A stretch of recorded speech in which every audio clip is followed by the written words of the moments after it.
What's going on, YouTube? Hayden Maxwell's back at it again. I got a repair video for you guys today. I got this 1998 Jeep Cherokee Classic with the 4-liter straight 6 here at the house.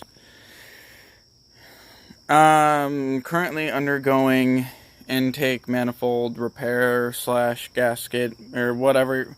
It's got a lot going on. Basically, to sum up to you guys what's going on, a good family friend of mine told me does not hold coolant whatsoever. Pulled the thermostat out just to get it home. I drove it from Pittsfield.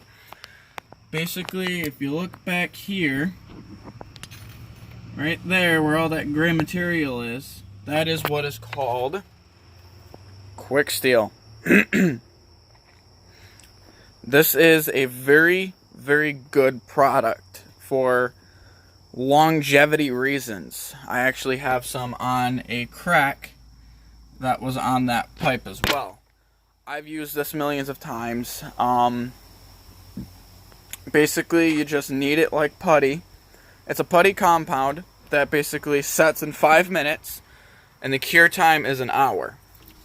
So I'm going to let that sit before I go ahead and throw the intake back on the vehicle. I'm going to fill it up with coolant. Verify that that leak back there doesn't piss out all over onto the floor. Because if you guys can tell, all of this, right, all in here, where all you see all that brown garbage and stuff, that is where it was leaking and dripping. What happened is, over time, these freeze plugs give out, and when they give out, they leak.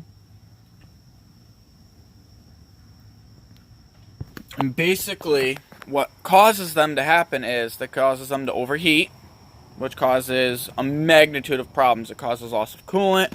It gives you the suspected reason of a head gasket. It's just a whole boatload of issues that nobody really wants to get into. So, basically, to take the upper intake off of these 4-liter engines, I'm not going to lie to you guys, it is a pain in the ass. You have bolts here, here, here. Get the camera on there to focus. Right in there, there's a hole.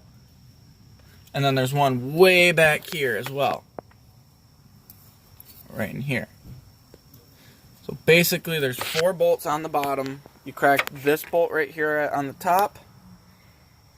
And then that bolt there. And then there's another bolt on the back side that holds it down. And then you can pull the intake off. Took me, from when I got it home, let it cool completely down because it got up to 260. It took me about 3.5 hours to fully get it out. Of course, you got to pull the air box, you got to pull the fuel rail, you got to pull the fan. This bracket right here is a pain if you don't know what you're doing, but that is why I am here. To show you guys, basically. I wish I was able to get it with the video, but unfortunately I was not. I don't have an extra set of hands to hold the camera while I do stuff. But that's basically how you... Basically, the simpler versions of fixing freeze plugs are to remove the intake. I've seen people sit there and tell me, oh yeah, you can just get at it right from underneath. Well, then you'd have to pull the master cylinder and the brake booster out in order to get your hand down in there enough, because you figure the intake sits to about right here. Alright? So, me having small hands, that gives me from my hand to the side of this box as far as room to get all the way underneath there and stick your hand way down here to right where that is. That's almost really too good to be freaking true, and I wish that was the case. But unfortunately, Jeep was smart when they built these 4-liters. Very indestructible engine, however, a pain in the rear end to fix. Unless you know what you're doing, then it's a cakewalk. So that's going to do it for this video today, guys. As always, if you are new to the channel, please hit that subscribe button and the thumbs up. And remember, guys, if I can do it, you can do it too. Have a great day.